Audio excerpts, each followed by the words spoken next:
Hi, this is Laura from Ambler Music Academy. I wanted to take a few minutes to talk with you about music lessons for your children during the coronavirus pandemic. I know this is a very strange time for everyone, and I wanted to provide you with a few tips to eliminate stress with your music lessons. I'd like to start with a quote by Albert Einstein. Music is the healing force of the universe. This is a great reminder of how powerful music is. It can be healing, it can be an outlet, it can be an escape during this time. Any exposure to music during this pandemic is beneficial for children, for parents, for absolutely everyone. I know that adjusting to lessons online can be a little challenging, so I just wanted to go through a few items with you. First is to know virtual lessons will be different than in person lessons. The pace might be slightly slower than it would be in person. The skills that you're working on with your teacher might also be different to accommodate the distance learning. Teachers are doing the best they can to make lessons online as close to in person, but just know they're definitely going to be different. With virtual lessons, it's important to do everything you can to set your child up for success. And this is kind of in a technical standpoint. Have your device fully charged or even better, plugged in. If you're able to plug your device directly into a router with an Ethernet cable, we found that that works the best. Um, Even if you have an iPhone or an iPad or tablet that you're doing your lesson in, you can actually buy an adapter that the Ethernet can plug into as well. Have your child take their lesson in a place that's quiet with minimal distractions. And then try to be close by during the lesson to redirect your child if they get distracted. Just remember that this is a learning curve for everyone. Children are making a huge adjustment to taking lessons in a completely new way, and teachers are also teaching on a brand new platform. So, as with any change, the beginning is always the hardest, but over time, the kinks will get ironed out. Then just focus on the positive as much as possible. There are definitely some positives to an in home lesson. We had a parent reach out to us recently to tell us how much his daughter was enjoying taking her lessons in her pajamas and how she felt so much less pressure by doing this. So try to focus on the positives during this challenging time.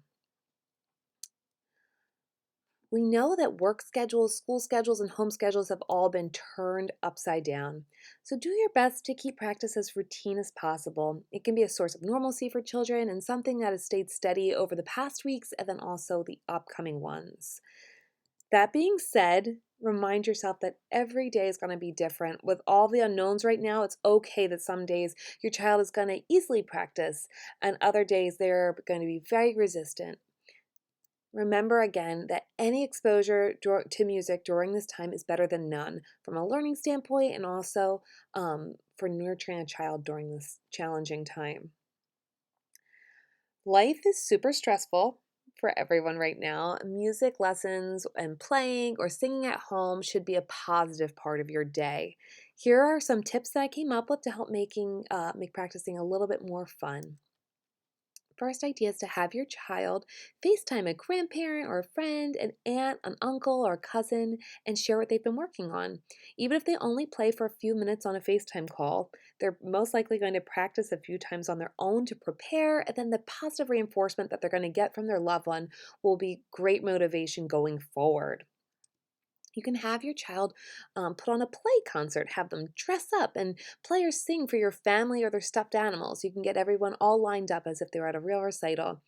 You can even have them receive a special treat at the end. Everyone has an ice cream sundae. If your child's working on a specific skill or exercise, you can have them roll a dice to determine how many times they'll need to drill that item. For example, if they're working on a C major scale, have them roll a dice. If it lands on a 6, they have to play the scale 6 times. If it lands on a 2, they only have to play it twice. Incorporating the dice helps make practice feel a little bit more fun, and it's nice to leave some things up to fate. It's okay to incorporate fun, silly challenges into practice. For a violinist, you could say to them, "Hey, can you play this song standing on one foot?" Or for the pianist, "Try playing this song now with a beanie baby balancing on your head." Or for anyone, "Can you play this with your eyes closed?" Or, "I'm going to time you to see how long you can hold out this note." Practice can and should be fun and joyful. It's completely normal for children to not want to practice sometimes. There's so many other ways to keep learning without even picking up an instrument or singing. We live in a time where access to watching and listening to the greatest musicians in the world is just a click away on YouTube.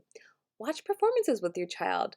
Here are some groups that are definitely worth exploring. We have the Philadelphia Orchestra, great Broadway performers, Emmanuel Axe, um, opera. You can look up the performances from the Met. These are, again, the greatest musicians in the world. And then there's Lindsey Sterling and the Piano Guys and Brooklyn Duo. And these are musicians who have taken popular songs and kind of turned them upside down with more classical instruments. So these are definitely fun to watch and to listen to. For those that like playing video games, there are a number of fun little apps that can be played on a tablet or smartphone, such as Whack-A-Note, Note Trainer, Piano Dustbuster, Rhythm Cat. And these all teach music theory, but in a fun, interactive way that doesn't feel sterile as a worksheet. Then this is one of my favorite things to do. You can have a student listen to the piece they're working on YouTube rather than playing it or singing it. For the artist, have them draw or paint a picture to go along with it, their interpretation. For the dancer, those that like more physical, have them do a dance to it. Or for the writer, have them write a short story that describes what they picture happening in the music. This is a wonderful activity that will not only have the student listening to music in a brand new way, but will bridge the gap between working on a song because it's an assignment and actually making music as an artist. I hope these tips were helpful. I'd like to end with a quote by Suzuki. Children learn to smile from their parents. Remember that children will be excited about practicing, about music, if you are too. Let music be a source of joy and healing for your children and for your whole family during this time. By exposing your children to music, even if it is over Zoom or Google Duo, you're giving them a wonderful gift and they will benefit in countless ways. Please know that we're here for you if you have any questions or if we can make things easier in any way. We're thinking of you. We hope that you stay well and we can't wait until we can see you again in person. Take care.